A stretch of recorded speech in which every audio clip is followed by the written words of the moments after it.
Meu pai sempre dizia que quando a vida começasse a desmoronar, eu devia procurar um lugar silencioso, um lugar onde o barulho do mundo não me alcançasse. Foi o que eu fiz. Depois da morte dele e de tudo o que aconteceu, eu precisava de silêncio. Mas naquele inverno, isolado numa cabana em Mount Bachelor, eu descobri que o silêncio também pode enlouquecer. Quando ele se foi, eu herdei pouco. Um carro, um cachorro e uma parte da dor que destruiu minha mãe. A cabana em Oregon, que eles tinham colocado à venda, era o único lugar onde eu podia respirar. Passei os primeiros dias tentando encontrar um pouco de paz. Só eu, o cachorro, Midnight, e a neve caindo sem pressa. Era uma cabana de 2 andares, antiga, mas firme. No térreo ficava a sala, uma cozinha pequena e um quarto de hóspedes. Em cima, o meu quarto, com uma varanda de madeira que dava para um mar de pinheiros tão altos que pareciam tocar o céu. Nos 2 primeiros dias, tudo estava perfeito. Eu passava as manhãs jogando videogame, as tardes brincando com Midnight na neve e as noites bebendo uísque na varanda, vendo o vento dançar entre as árvores. Não havia ninguém por perto, nenhuma alma viva num raio de 1 quilômetro, ou pelo menos era o que eu acreditava. No 3º dia, o clima mudou. O céu desabou em uma tempestade de neve e o mundo ficou branco. Fiquei preso dentro de casa, ouvindo o som do vento batendo contra as janelas. Foi quando percebi algo estranho. Do lado de fora, as marcas na neve pareciam pegadas, não de animal. Eram humanas. 2 fileiras de passos contornando a cabana. Eram frescas, apesar da neve nova. O que me deixou ainda mais tenso foi o fato de que, a poucos metros da casa, essas pegadas simplesmente sumiam. Como se a pessoa tivesse evaporado no meio da tempestade. Tentei racionalizar. Talvez um morador das cabanas vizinhas tivesse se perdido, ou algum turista. Mas quando anoiteceu, Midnight começou a rosnar olhando para a janela. Eu segui o olhar dele. Nada. Só o escuro. Mas ele não parava. Rígido, focado, como se visse algo que eu não podia ver. Peguei a lanterna, abri a porta e o frio me cortou a pele. A neve batia no rosto. O vento quase arrancava o fôlego. Midnight puxava a coleira, tentando me arrastar para a parte mais densa da floresta, onde as pegadas tinham desaparecido. Eu segurei firme, tentando trazê-lo de volta. Foi aí que ouvi passos pesados. Sobre o telhado, 3, 4 passos. Depois, silêncio. Meu coração disparou. Olhei para cima, a lanterna tremendo na minha mão. Nada além da neve caindo. Talvez um galho, pensei. Ou um animal pequeno. Mas Midnight rosnava cada vez mais alto. E então veio de novo. Aquele som pesado, ritmado, como se alguém estivesse caminhando lá em cima. Subi correndo as escadas, abri a varanda e saí com a lanterna. A luz varreu o telhado. Nada. O chão coberto de neve estava intacto. Mas lá, entre os pinheiros, algo se movia. De início parecia um galho oscilando. Mas então percebi a forma. Alta, magrela, branca como a própria neve. Uma silhueta agachada entre os galhos com braços longos, longos demais, e uma cabeça que parecia inclinada para me observar. Ela não piscava, não se mexia, só me olhava. Midnight começou a latir desesperado e isso me fez recuar. Fechei a porta com força, trancando tudo e puxando as cortinas. Aquela noite foi um inferno. Por volta das 3 da manhã, começou um som na varanda. Um toque leve e ritmado no vidro, como se alguém passasse o dedo de leve pela janela. De tempos em tempos, o ruído voltava, constante, paciente, quase humano. Midnight chorava baixinho, encolhido no canto. E eu fiquei imóvel, preso entre o medo e a dúvida. Parte de mim queria levantar e gritar. Outra parte sabia que, se eu abrisse aquela porta, nunca mais seria o mesmo. O som continuou por quase 1 hora, até parar de repente, e o silêncio voltou. O tipo de silêncio que grita dentro da cabeça. Quando o sol finalmente apareceu, eu já estava decidido, iria embora. Joguei tudo dentro do carro com as mãos tremendo.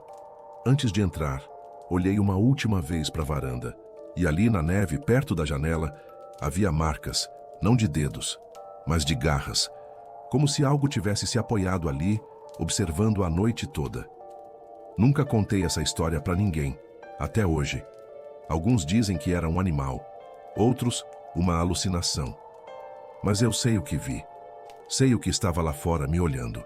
Que às vezes, quando o vento sopra forte e Midnight começa a rosnar sem motivo, eu juro que ainda sinto aquele mesmo som suave no vidro. O som de alguém tentando me chamar de volta. Você teria coragem de dormir sozinho numa cabana isolada depois disso? Se gostou do relato, deixa o like, se inscreve e comenta aqui embaixo. O que você acha que estava me observando naquela noite em Mount Bachelor? Sabe quando uma oferta parece boa demais para ser verdade? Pois é, a minha quase me matou. Tudo começou com um simples anúncio. Um celular novinho, lacrado, por um preço muito abaixo do normal. E o que parecia só uma boa oportunidade, acabou se tornando a noite mais aterrorizante da minha vida. Até hoje eu ainda penso, se eu tivesse saído do carro naquela hora, eu provavelmente não estaria aqui para contar essa história. Isso aconteceu há alguns anos, quando eu estava atrás de um iPhone novo. Era caro demais nas lojas, então comecei a procurar em grupos do Facebook e no Marketplace. Depois de alguns dias, encontrei um anúncio que parecia perfeito. iPhone novo, lacrado, desbloqueado, $300. O vendedor se chamava Melvin. O perfil parecia real, tinha fotos, amigos e publicações antigas. Eu mandei mensagem. Ele respondeu rápido, educado, com todos os detalhes do aparelho e até enviou um vídeo mostrando a caixa lacrada. Parecia confiável. Combinamos o encontro. Ele sugeriu fazer a entrega no estacionamento de uma delegacia, dizendo que sempre fazia negócios lá para evitar golpes. Na hora, isso me deixou tranquilo. Quem vai tentar te enganar na frente da polícia, né? Eu aceitei. Chamei minha amiga Martina para ir comigo. Era uma sexta-feira à noite, por volta das 8h30. Ela topou desde que eu pagasse o jantar depois. Rimos, pegamos o carro e fomos até lá, ouvindo música e conversando. A viagem foi tranquila, mas quando chegamos, o estacionamento da delegacia estava completamente vazio. Nenhum carro se viu. Só algumas viaturas paradas, todas apagadas. Demos uma volta pelo quarteirão, nada. Nenhum carro preto, nenhuma pessoa esperando. Então eu resolvi ligar para o tal Melvin. Ele atendeu na hora, com a voz calma. Ah, desculpa, cara. Tô com problema no carro, tive que parar no acostamento. Tô a uns 10 minutos daí. Ele me mandou um novo endereço. Uma estradinha escura e deserta, cercada de árvores. Disse que o carro tinha quebrado ali e pediu para eu ir ajudá-lo a fazer uma chupeta com a bateria do meu. Eu fiquei em dúvida. Martina olhou para mim e disse: "Você tá maluco se for." Mas eu pensei no tempo que já tínhamos perdido, no preço do celular, e disse: "Vamos só passar por lá, ver se é verdade." Quando chegamos perto, vimos a luz de um farol fraca no meio da estrada. Um carro preto parado com o capô aberto. Mas não tinha ninguém em volta. Diminui a velocidade. Olhei para todos os lados. Nada. Nenhum movimento. A estrada estava completamente vazia. Martina começou a gritar: "Acelera! Agora!" E foi o que eu fiz. Passamos direto. E mal terminei de ultrapassar o carro, meu celular começou a tocar.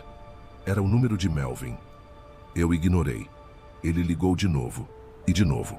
Depois vieram as mensagens. "Por que você passou direto? Eu te vi. Volta aqui." A partir daí, o medo tomou conta. Martina tremia, mas ainda tentou rir para disfarçar. "Tá vendo? Eu te disse que ia dar ruim." Decidimos parar num restaurante aberto 24 horas para respirar e tomar um café. O lugar era quase vazio, só uma atendente e um homem encapuzado sentado no balcão. Quando entramos, ele virou o rosto devagar e me encarou. Por um segundo, meu corpo travou. Era o mesmo homem da foto do perfil de Melvin. Eu reconheci a voz quando ele pediu o café. "Obrigado, querida." O mesmo tom calmo da ligação. Senti o sangue gelar. Martina percebeu na hora e sussurrou: "É ele, né?" Eu apenas balancei a cabeça. Ela segurou minha mão por baixo da mesa e disse baixinho: "A gente vai sair daqui, devagar." A garçonete veio com o café, eu pedi a conta e tentei agir normalmente. Mas o homem continuava olhando, sem piscar, sem disfarçar. Quando levantamos para ir embora, ele se mexeu também. Martina olhou de relance e sussurrou: "Ele está vindo atrás." Corremos para o carro e entramos às pressas.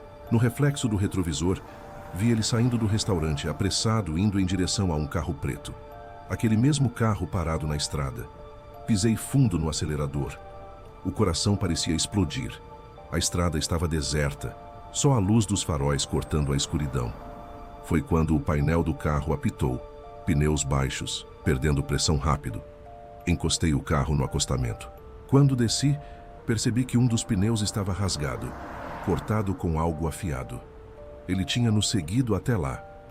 Tive que trocar o pneu tremendo, olhando para a estrada a cada segundo.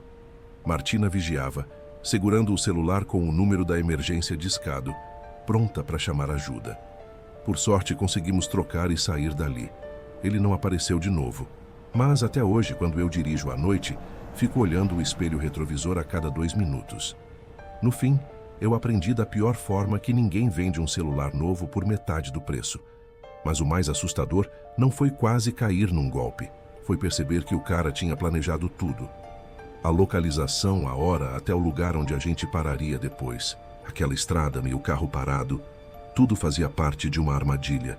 E se eu tivesse dado só mais um passo fora do carro, talvez essa história nunca tivesse sido contada. Você já quase caiu em um golpe assim? Comenta aqui embaixo e cuidado com o que parece bom demais para ser verdade. Se curtiu o relato, deixa o like, se inscreve no canal e ativa o sininho para receber o próximo relato real, porque o próximo pode ser o seu.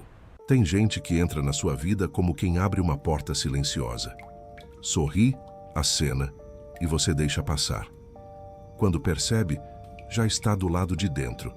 E saindo, é que você descobre que nunca soube quem ela era de verdade. Eu conheci a Fabi num aplicativo de encontros. A conversa foi leve, os 2 primeiros encontros foram tranquilos, até ela me convidar para um reencontro do colégio, uma festa de turma, na casa de um ex-colega rico. Eu fui para não deixá-la sozinha, e porque achei que eu devia a essa, já que ela encarou uma noite com os meus amigos. O que eu não sabia é que naquela casa, eu era o único que não sabia o que estava acontecendo. A Fabi dizia ter 28 anos, 4 a mais do que eu.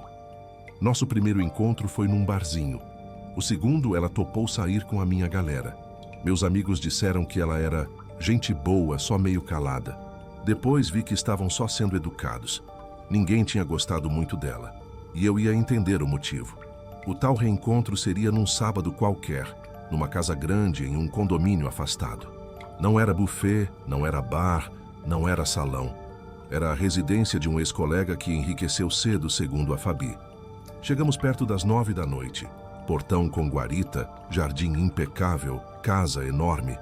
Mas não vi carros de luxo, nem música, nem aquela bagunça de festa de ex-aluno. Só gente bem arrumada conversando baixo. Assim que entramos, senti olhares. Não eram curiosos, eram avaliadores. Vários abraços na Fabi, muitos "quanto tempo?" E depois, perguntas para mim que pareciam entrevista de emprego. Você trabalha com o quê? Ganha bem? Mora sozinho? Seus pais são de onde? Eu ria, respondia, tentava ser simpático, mas havia algo fora do lugar. Não tinha música ambiente. Ninguém parecia ter 20 e poucos anos. A maioria estava com cara de 30 e tantos, talvez mais. Comentei com a Fabi. Ela riu, disse: tem gente que envelhece mal. Perguntei do anfitrião, o tal rico. Ela disse que ainda não tinha visto, que estava chegando. Ficamos circulando. Cada grupo a mesma sensação. Perguntas de mais, sorrisos de menos. E por baixo, um desconforto que não dava para explicar. Em dado momento, eu disse que ia ao banheiro. Na verdade, queria respirar. Andei por um corredor longo, passei por quadros que pareciam caros. Entrei no lavabo e travei a porta. Respirei fundo. Mandei mensagem para os meus amigos. Mano, a festa é estranha. Zero música, todo mundo me analisando. Se eu sumir, foi aceita. Eles fizeram piada, claro. Mas eu não estava brincando. A Fabi me mandou. Cadê você? Respondi. No lavabo, já volto. Essa festa tá esquisita, bora sair cedo? Ela. Por quê? Eu. As pessoas. O clima. Quando saí, tinha um cara esperando a vez. Mais novo que os outros, com a expressão cansada. Ele encostou o ombro na parede e falou num tom baixo, sem me encarar. Você devia ir embora. Eu travei. Como assim? Ele suspirou. O nome dela não é esse. E isso aqui não é reencontro de escola. Meu estômago virou. Como você sabe? Porque eu já vi essa história antes. Disse, seco. Se você confia em mim, vá embora agora. Sem discutir, sem aviso. Antes que eu perguntasse mais, ele entrou no lavabo e fechou a porta. Voltei pelo corredor com as pernas bambas. As conversas pareciam ter ficado mais baixas. A Fabi estava do outro lado da sala, conversando com uma mulher mais velha. Por impulso, caminhei direto até a porta. Ninguém tentou me segurar, mas eu sentia olhares nas costas, como se estivessem medindo o meu passo. Lá fora, respirei ar de verdade. Peguei o celular, abri a conversa com a Fabi. Ela perguntou: onde você está? Respondi a mensagem. Precisei sair, depois te falo. E bloqueei. Eu não ia discutir por mensagem. No carro, a cabeça fervendo, aquela frase martelando: o nome dela não é esse. Cheguei em casa e fiz o que dava para fazer. Busca reversa pelo número dela em aplicativos comuns e uma vasculhada básica nas redes com foto e detalhes que eu lembrava. O nome que apareceu em associação ao número não era Fabi, era outro, Clara. A foto do cadastro, nenhuma. E o endereço onde eu sempre a buscava, pensei eu, agora pareceu óbvio. Ela sempre já estava no portão, esperando. Eu nunca tinha visto de onde, de fato, ela saía. Deitei, mas não dormi. No dia seguinte, mensagens da minha turma. Mano, aquilo foi cilada. Um deles conseguiu achar o perfil do anfitrião em rede social antiga. A foto era de anos atrás, a casa tinha sido vendida e o dono atual era outro. Ou seja, a história do ex-colega rico não batia. A Fabi ou Clara me mandou mensagem de manhã. Você saiu de fininho? Foi feio. Eu só respondi: quem é você? Silêncio. Depois: exagero seu. Quer se ver hoje? Bloqueei de novo. E foi aí que eu respirei aliviado. Por uns 5 segundos. No meio da tarde, saí para almoçar num restaurante simples perto de casa.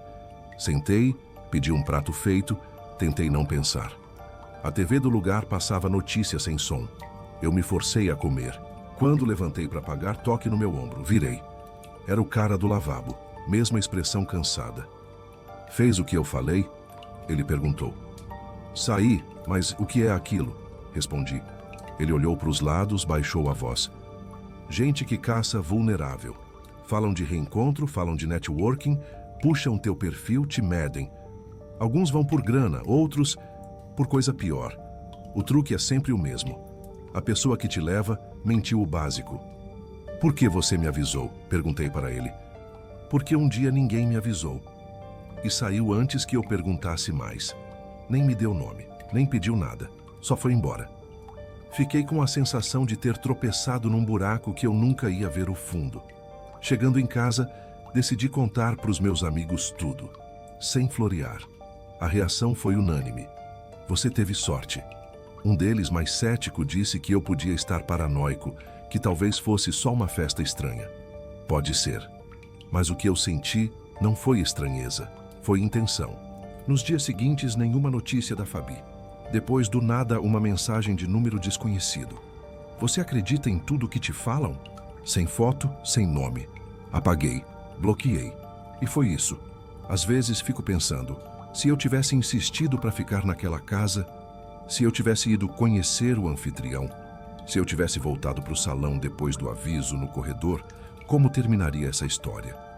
Eu não tenho a resposta. Eu só sei reconhecer sinais agora.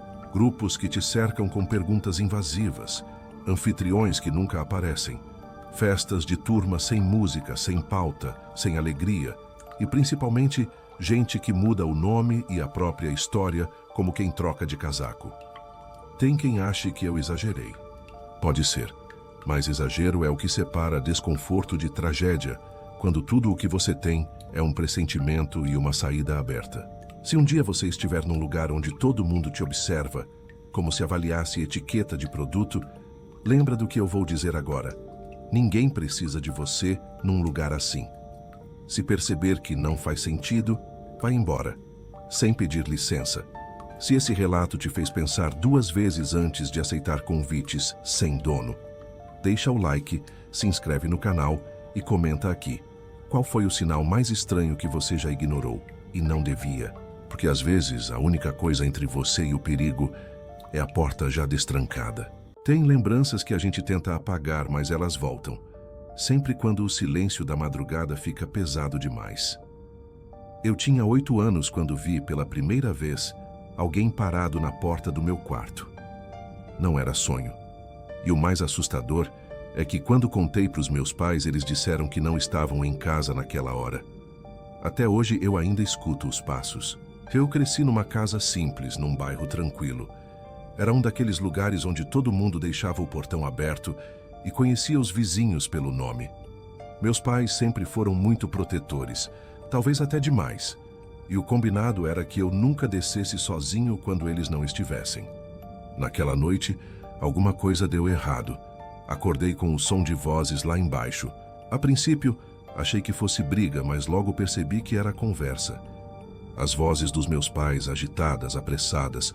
Levantei da cama, abri a porta do quarto e chamei. Mãe! Pai! Minha mãe apareceu no pé da escada, os olhos arregalados e disse: Volta para a cama, filho. A voz dela estava tensa, mas firme. Obedeci. Ela sempre dizia que criança curiosa se mete onde não deve. Fechei a porta e deitei, tentando entender o que estava acontecendo. Minutos depois ouvi a porta da frente batendo com força. Depois, silêncio absoluto. Tentei dormir, mas o coração estava acelerado. O relógio digital do criado mudo marcava algo como 2:30 da manhã quando ouvi o barulho de novo. O mesmo som da porta se abrindo e fechando. Passos pesados atravessando a sala. Dessa vez, nenhuma voz. Achei que meus pais tivessem voltado, mas havia algo diferente. Os passos eram lentos, arrastados, e eu ouvi gavetas sendo abertas, portas de armário batendo, o estalo do refrigerador. Pensei que fosse o meu irmão mais velho, o Cristiano. Ele já tinha 18 anos, saía muito e às vezes chegava tarde, mas havia algo estranho. Os movimentos eram cuidadosos demais, como se a pessoa tentasse não ser ouvida. O medo começou a tomar forma. Ainda assim, decidi descer. A curiosidade em criança é sempre mais forte que o instinto. Quando pisei no primeiro degrau, os passos subiram a escada, um de cada vez. E cada estalo do piso de madeira fazia o ar gelar mais um pouco. Quando chegou na frente da minha porta, o som parou. Eu congelei deitado, os olhos fixos na sombra que aparecia por baixo da fresta. E então a maçaneta girou. A porta se abriu devagar, com um rangido leve. E no vão escuro, eu vi a sombra de uma cabeça, alta, imóvel. Chamei baixinho. Cris. Nada. Tentei novamente. Mãe. Silêncio. E de novo. Pai? A sombra recuou. A porta fechou sozinha. Os passos voltaram a descer as escadas. Dessa vez, rápidos. A cozinha fez barulho de novo. Panelas, armário, algo caindo. E então, silêncio. Deitei e fiquei olhando para o teto, o coração disparado. Tentei me convencer de que era o meu pai. Mas havia algo errado com aquele silêncio. Era o tipo de silêncio que vem depois de um susto contido. No dia seguinte, acordei com o barulho da campainha. Corri até o topo da escada e vi meus pais entrando. Minha mãe parecia exausta. Meu pai, pálido. Tá tudo bem, filho? Ela perguntou. Vocês saíram ontem à noite? Respondi. Sim, por quê? Ela indagou. Assustado, respondi. Porque eu vi alguém aqui. O olhar dos dois se cruzou. E foi aí que ela percebeu. A porta estava destrancada. Minha mãe começou a tremer. Meu pai correu para a cozinha, depois para a sala, abrindo tudo. Nada quebrado, nada roubado. Mas a sensação de que alguém tinha estado ali era impossível de ignorar. Quando se acalmaram, me explicaram o que aconteceu. Naquela madrugada, meu irmão tinha sofrido um acidente de carro. Eles saíram correndo para o hospital e, no desespero, esqueceram a porta aberta. Fiquei quieto sem saber o que dizer. Depois de alguns segundos perguntei: mas então, quem entrou aqui? O rosto da minha mãe perdeu a cor. Ela me olhou como quem tenta esconder um pavor. Meu pai subiu com a arma dele na mão, revistou cada cômodo. Nada. Os policiais chegaram meia hora depois, chamados pela minha mãe. Revistaram a casa inteira. Nenhum sinal de arrombamento, nenhum rastro, nada roubado. Quando o policial perguntou o que eu tinha visto, eu disse a verdade. Era um homem alto. Só fiquei vendo a sombra. Ele abriu a porta, me olhou e foi embora. O policial trocou um olhar sério com meu pai e disse: vocês deram sorte. Provavelmente entrou achando que a casa estava vazia. Mas o que mais me assombra até hoje é o que veio depois. Alguns meses mais tarde, mudamos de casa. Mas um dia precisei voltar lá com meu pai para buscar umas coisas no porão.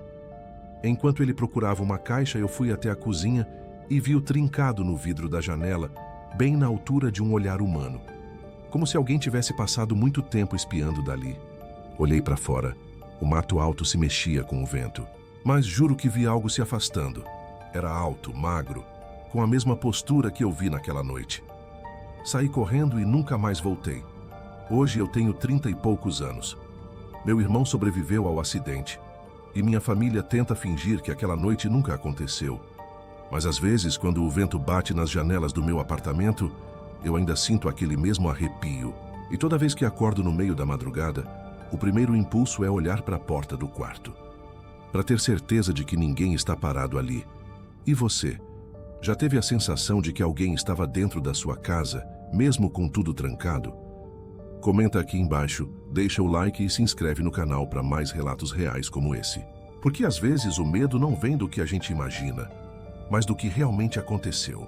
Sabe quando um trabalho parece tranquilo demais para ser verdade? Pois é, esse foi o meu erro. Eu aceitei fazer um plantão noturno de cuidadora, achando que seria só mais uma noite fácil. Mas quando o relógio marcou 3 da manhã, descobri que aquela casa guardava um tipo de silêncio que nenhum ser humano devia escutar. E até hoje, eu me pergunto, o que de fato havia dentro daquela mulher? Eu trabalhava como cuidadora domiciliar havia quase 10 anos. Já tinha atendido idosos com Alzheimer, AVC, esquizofrenia leve. Nada me assustava. Ou pelo menos, não assustava até aquela noite. A filha da paciente se chamava Cláudia. Ela me ligou dizendo que precisava de alguém só para cobrir uma noite enquanto trabalhava. A mãe dela, Dona Marta, tinha 65 anos e um quadro de demência avançada. A função era simples: passar a noite na casa, garantir que ela não caísse, não saísse do quarto e tomasse os remédios na hora certa. Cheguei lá por volta das 9 da noite. Casa grande, antiga, com cheiro de madeira e mofo, típica de família que mora há décadas no mesmo lugar. Cláudia me recebeu apressada, já de uniforme de hospital. Antes de sair, avisou: minha mãe às vezes levanta no meio da noite e fica confusa. É só guiá-la de volta para a cama. Ela costuma esquecer quem é quem. Fácil, pensei. Já vi isso 1000 vezes. Mal sabia eu que aquela seria a pior madrugada da minha vida. Dona Marta me recebeu com um sorriso doce. Era magra, o cabelo grisalho amarrado num coque frouxo, o olhar distante, mas havia algo gentil nela. Fiquei ali, na sala, assistindo TV e esperando dar sono. Por volta das 11h30, ouvi passos lentos no andar de cima. Subi e a encontrei parada no corredor de camisola, olhando para a parede. E perguntei: Dona Marta, tá tudo bem? Ela virou devagar, como se demorasse para me reconhecer. Quem é você? Perguntou a Dona Marta. Expliquei que estava ali para cuidar dela. Ela franziu o senho, depois relaxou o rosto e sorriu. Ah, certo. Boa noite, menina. Dona Marta exclamou. Voltou para o quarto e se deitou. Desci tranquila. Mas, quando deu perto das 2 da manhã, ouvi de novo. Passos, mais pesados, mais ritmados, como se ela estivesse arrastando os pés pelo corredor. Peguei coragem, subi de novo. A luz do corredor estava apagada. Chamei por Dona Marta. Nenhuma resposta. O som vinha da cozinha, lá embaixo. E aí começou o barulho. Um estrondo metálico repetido, seco, constante. Desci correndo, o coração disparado. E quando cheguei na porta da cozinha, Congelei. Dona Marta estava em frente ao forno, abrindo e fechando a porta com força. A cada vez o barulho ecoava por toda a casa. Ela fazia isso sem expressão, sem olhar para nada, como se estivesse sozinha num transe. "Dona Marta!" gritei. Ela parou, virou a cabeça devagar até me encarar. E o que eu vi naquele olhar não era demência. Era algo vazio, frio, sem ninguém ali dentro. Ela veio andando na minha direção, firme, sem piscar. Passou por mim, subiu as escadas e trancou a porta do quarto com um baque seco. Subi atrás, batendo na porta. "Tá tudo bem?" Nada. Fiquei parada ali, o coração martelando. Decidi não dormir. Fiquei no sofá, só esperando o amanhecer. Mas o cansaço me venceu. Adormeci. E acordei com um barulho vindo do quarto de hóspedes onde eu estava. Um rangido lento, de madeira, como uma porta sendo empurrada. Abri os olhos. O quarto estava escuro. E o guarda-roupa estava entreaberto. Dentro dele, vi um rosto pálido me observando por uma fresta. Chamei. "Dona Marta?" Silêncio. A fresta se abriu mais. E eu vi o reflexo de algo metálico na mão dela. Era uma faca de cozinha. Ela deu um passo para fora, o olhar vazio, os lábios murmurando as mesmas palavras da noite anterior. "Quem é você?" "Eu não te conheço." Levantei as mãos e disse: "Sou a moça que cuida da senhora, lembra? Tá tudo bem." Mas ela continuava avançando com a faca erguida. A voz dela foi crescendo, trêmula. "Sai da minha casa." Corri para o corredor. Ela veio atrás, os passos rápidos, arrastados, gritando palavras desconexas. Desci as escadas tropeçando. Peguei o celular e disquei o número da Cláudia. Ela atendeu ofegante. "Aconteceu alguma coisa?" eu gritei. "Sua mãe tá com uma faca. Eu tô tentando sair." Cláudia começou a chorar no telefone, dizendo: "Meu Deus, não deixa ela sozinha. Não chama a polícia. Por favor, eu tô indo." Desliguei e saí pela porta da frente tremendo, com a chave da casa ainda na mão. Fiquei lá fora, na calçada gelada, até as luzes do carro da Cláudia aparecerem. Ela entrou correndo. Voltou alguns minutos depois, pálida. "Ela tá dormindo, como se nada tivesse acontecido", Cláudia afirmou. Eu olhei para ela incrédula e disse: "Ela estava com uma faca. Ia me atacar." Cláudia chorava e dizia: "Eu sei. Ela já fez isso antes. Nenhum cuidador aceita voltar. Mas eu precisava de alguém." Fiquei sem palavras. Ela me pediu para não contar para ninguém. Disse que já estava tentando internar a mãe, mas não tinha dinheiro. Aceitei o pagamento e fui embora. No carro, as mãos ainda tremiam. Nunca mais atendi ligações à noite. E toda vez que vejo uma senhora sozinha pela rua, me vem aquele olhar. Aquele olhar que não parecia humano. Depois dessa noite, entendi que o medo verdadeiro não é do sobrenatural. É de ver um rosto humano, vazio. Nunca mais aceitei um plantão sem conhecer a família antes. E até hoje, às vezes, acordo no meio da madrugada e sinto que alguém está me olhando do escuro. Talvez seja só lembrança. Ou talvez um pedaço daquela casa tenha ficado comigo. E você? Já teve um trabalho que te deixou com medo de voltar? Comenta aqui embaixo o que faria no meu lugar. Não esquece de deixar o like, se inscrever no canal e ativar o sininho para mais relatos reais como esse. Porque às vezes o terror mora onde a gente é pago para cuidar. Quando a gente se muda para outra cidade, acha que o pior medo é não se adaptar. Mas o meu foi outro. Foi perceber que às vezes o perigo não está do lado de fora, e sim dividindo o mesmo teto que você. Eu só queria um lugar para morar sem gastar muito. Mas o homem que me ofereceu o quarto tinha planos bem diferentes dos meus. Isso aconteceu há alguns anos, quando consegui um emprego em outra cidade. Era uma oportunidade boa demais para recusar. O problema era o aluguel. Os preços eram absurdos. Então, fiz o que muita gente faz. Publiquei em grupos de Facebook e sites de aluguel que eu estava procurando um quarto em república ou casa compartilhada. Recebi várias respostas, mas uma me chamou a atenção. Era de um cara chamado Roberto, que dizia morar sozinho em uma casa grande, a 10 minutos do centro. As fotos pareciam boas, o preço era acessível e ele dizia: apenas inquilinas mulheres, por serem mais responsáveis e organizadas. Hoje, só essa frase já me deixaria em alerta. Mas na época, achei que era só uma preferência pessoal. Conversamos por chamada de vídeo. Ele parecia tranquilo, educado, mostrou a casa. Simples, mas bem cuidada. Disse que o quarto estava mobiliado, porque uma amiga tinha se mudado há pouco tempo. Combinamos tudo. No fim de semana seguinte, peguei minhas malas e fui. Quando cheguei, ele me recebeu com um sorriso simpático, mas algo no olhar me deixou desconfortável. Era aquele tipo de olhar que demora um pouco para desviar.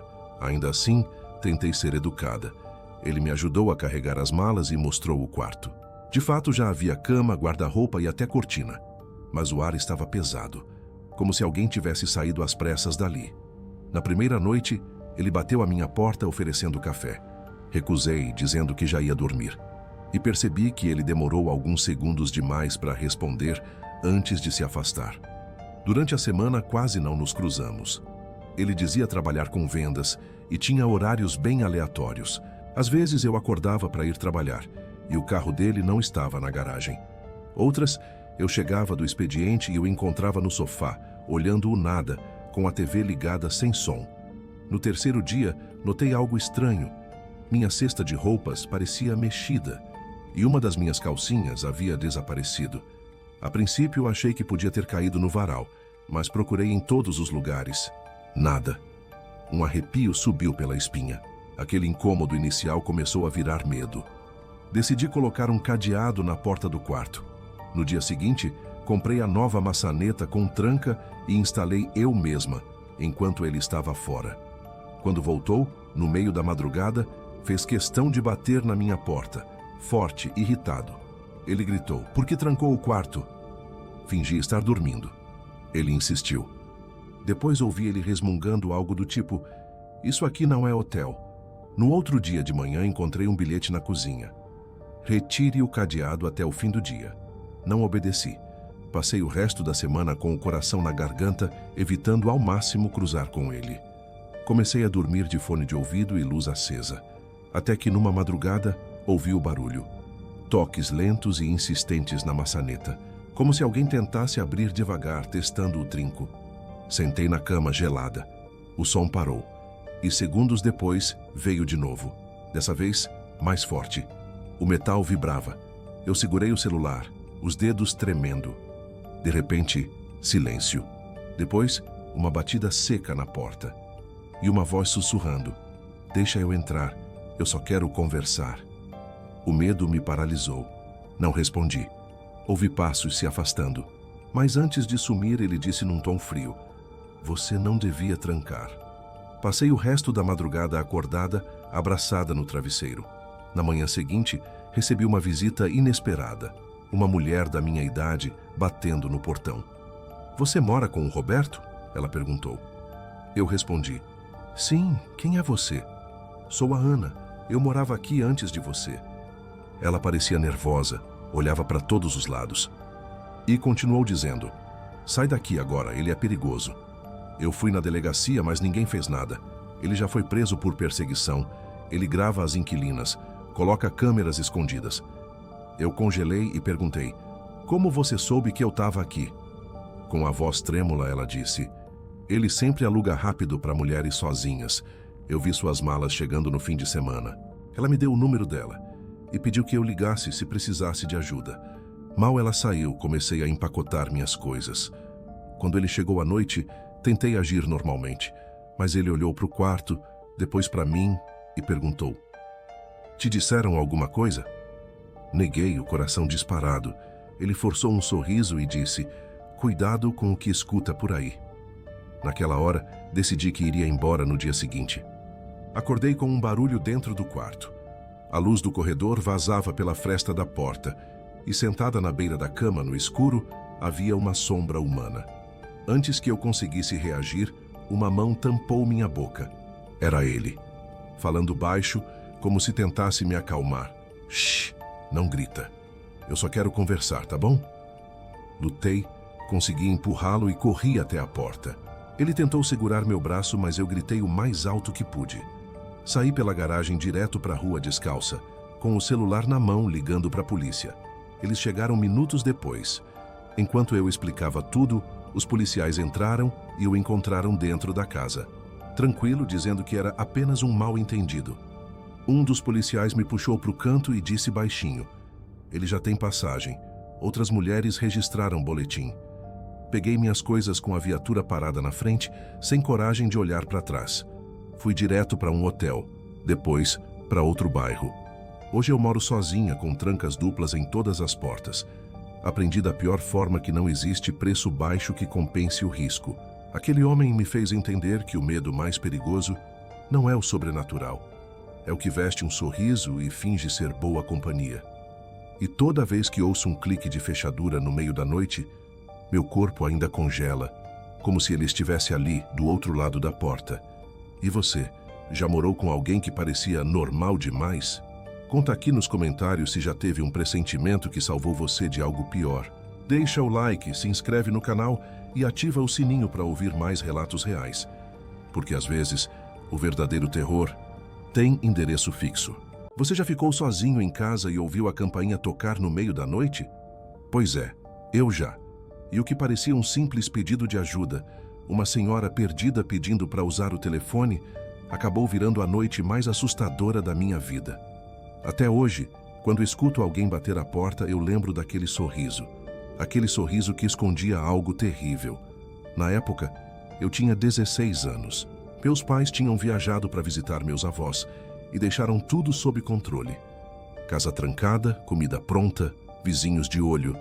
Eu só precisava ficar ali, quieta, até eles voltarem no dia seguinte. Era uma sexta-feira à noite e eu estava jogando no computador do meu quarto, tudo normal. Até que a campainha tocou. Olhei no relógio, 00:20. Fiquei parada, tentando ouvir se era engano. Mas o toque veio de novo. 2 toques longos. Apertei o interfone, mas não ouvi nada.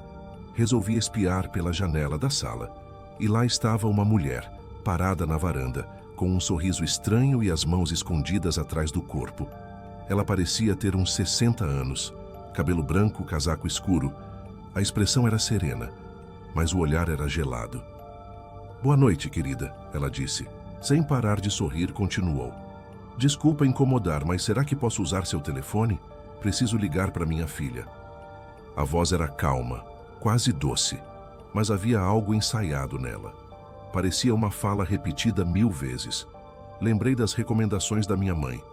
Nunca deixe estranhos entrarem, mesmo que pareçam inofensivos. Respondi através da porta. "Desculpa, dona, o telefone não está funcionando. Mas tem uma padaria aberta na esquina, lá deve ter." O sorriso dela se desfez por um segundo. Depois, voltou ainda mais largo. E com um semblante assustador, ela murmurou: "É muito longe para eu ir, mocinha. Tá frio. Deixa eu só usar o seu por um minutinho." Ela se aproximou um passo da porta.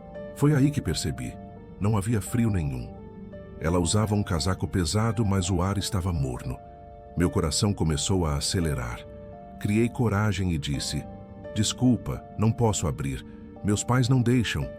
Ela manteve o olhar fixo em mim, o sorriso congelado, e disse num tom baixo: "Isso é muito rude, você devia respeitar os mais velhos." Fiquei sem resposta. Fechei a cortina e dei 2 passos para trás, tentando pensar. Segundos depois, a campainha tocou de novo, dessa vez várias vezes seguidas, insistente, desesperadora. Corri para o quarto, trancando a porta. O som cessou e o silêncio voltou. Sentei na cama, tremendo. Peguei o celular, pensei em ligar para a polícia, mas hesitei.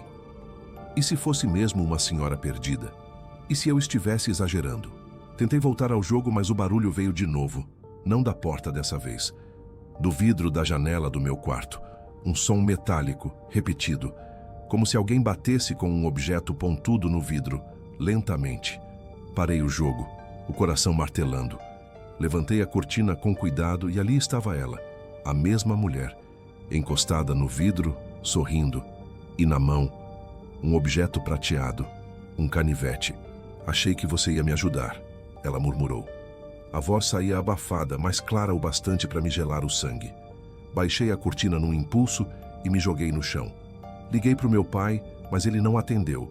Tentei a polícia. Enquanto o telefone chamava, o barulho na janela aumentou. Agora era como se ela estivesse arranhando o vidro com o metal. A atendente pediu o endereço. Eu mal conseguia falar, só repetia: "Tem uma mulher tentando entrar na minha casa." Ela pediu para eu me trancar num cômodo sem janelas. Corri para o banheiro. Fiquei ali no escuro, com o celular colado no ouvido, até ouvir o som da sirene lá fora. Quando finalmente saí, a mulher tinha desaparecido. A polícia vasculhou o quintal. Encontrou apenas marcas de sapato na terra perto da janela e o vidro arranhado. Nenhum rastro além disso. Os policiais disseram que poderia ser alguém com problemas mentais, talvez pedindo ajuda. Mas uma das agentes olhou para mim e disse em voz baixa: ou talvez não era ela quem precisava de ajuda. Na manhã seguinte, meus pais voltaram e encontraram o portão aberto, o trinco da janela amassado e pegadas até o muro dos fundos. Nunca descobriram quem era aquela mulher. Mas, de vez em quando passo pela sala à noite, juro que ainda vejo o reflexo de um rosto pálido no vidro. Sempre sorrindo, sempre com as mãos atrás do corpo. E você? Abriria a porta para uma senhora pedindo para usar o telefone? Comenta aqui embaixo o que você faria no meu lugar. E não esquece de deixar o like e se inscrever no canal para mais relatos reais. Porque às vezes, o mal não precisa arrombar a porta. Ele só precisa que você gire a maçaneta.